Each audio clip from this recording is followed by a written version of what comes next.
শুষ্ক, স্বাভাবিক এবং তৈলাক্ত এই তিন ধরনের ত্বকের মধ্যে গ্রীষ্মে সবচেয়ে বেশি সমস্যা এবং দুশ্চিন্তা থাকে যাদের ত্বক তৈলাক্ত হয়ে থাকে। তৈলাক্ত বা অয়েলি স্কিনের অধিকারীরা তৈলাক্ত ত্বকের জন্য অনেকেই নানা ধরনের সমস্যায় পড়ে থাকেন। ব্রণ বা পিম্পলস হওয়া তার মধ্যে সব থেকে কমন। আর অয়েলি স্কিনের জন্য যারা সমস্যায় রয়েছেন তাদের জন্যই আজকের এই ভিডিও। চলে যাচ্ছি মূল টপিকসে। অয়েলি স্কিনের জন্য সমস্যার কথা তো অনেকেই বলে, আমি কিছু বেনিফিটসের কথা বলে নেই। যাদের অয়েলি স্কিন একদিক থেকে তারা কিন্তু ব্লেসিংসের মধ্যে আছে, কারণ ত্বক থেকে যে তেল উৎপাদন হয় বা তেলগুলো রিলিজ হয় এতে কিন্তু ভিটামিন সি থাকে। আর আমরা জানি ভিটামিন সি কিন্তু আমাদের ত্বকের জন্য খুবই গুরুত্বপূর্ণ। এটা ন্যাচারাল অ্যান্টিঅক্সিডেন্ট হিসেবে কাজ করে। সহজ কথায় বলতে গেলে ত্বক সহজে বুড়িয়ে যায় না বা সহজে বলিরেখা পড়ে না। তাই এ ধরনের ত্বকে খুব বেশি স্কিন কেয়ার প্রোডাক্ট ব্যবহার করারও প্রয়োজন হয় না। আর এখন চলে যাই কিভাবে অয়েলি স্কিনের যত্ন নেবেন।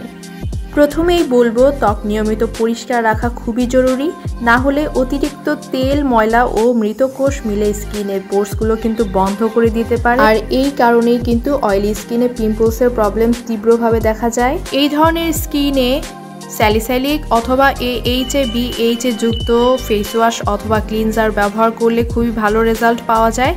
এতে ব্রণ বা হোয়াইট হেডস, ব্ল্যাক হেডস হওয়ার প্রবণতা একদম থাকে না। 2 থেকে 3 ঘন্টা পর পর নর্মাল পানি দিয়ে মুখটা ধুয়ে নিতে হবে।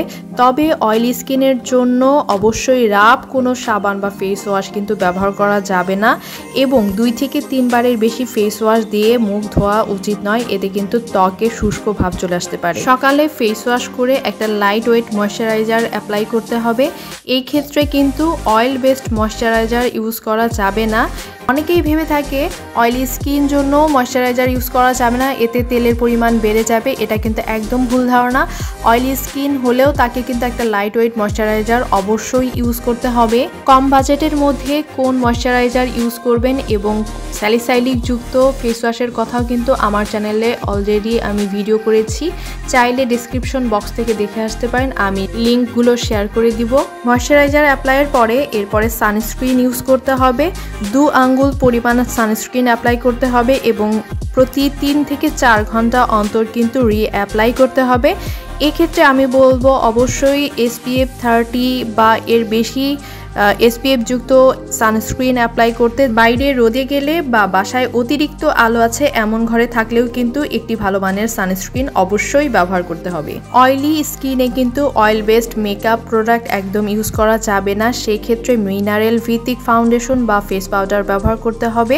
সপ্তাহে 2 থেকে 3 দিন বেসন বা মুলতানি মাটির তৈরি ফেস প্যাক বানিয়ে ব্যবহার করা যায়। এতে স্কিনের অতিরিক্ত তেল ভাব কেটে যাবে এবং ভেতর থেকে গ্লো করবে। এরপরে আমি বলবো প্রচুর পানি পান করতে। এটা শুধু অয়েলি স্কিনের জন্য নয়, সব ধরনের ত্বকের জন্য। স্কিনকে ভেতর থেকে গ্লোয়িং হেলদি রাখতে আমাদের স্কিনের জন্য কিন্তু প্রচুর পানির প্রয়োজন, তাই প্রচুর পানি পান করতে হবে। 2.5 থেকে 3 লিটার বিশুদ্ধ পানি ইনটেক করার অভ্যাস করতে হবে। সাথে সাথে ভাজা পোড়া, অতিরিক্ত তেল, চর্বি এবং মশলাযুক্ত খাবার কিন্তু অ্যাভয়েড করতে হবে।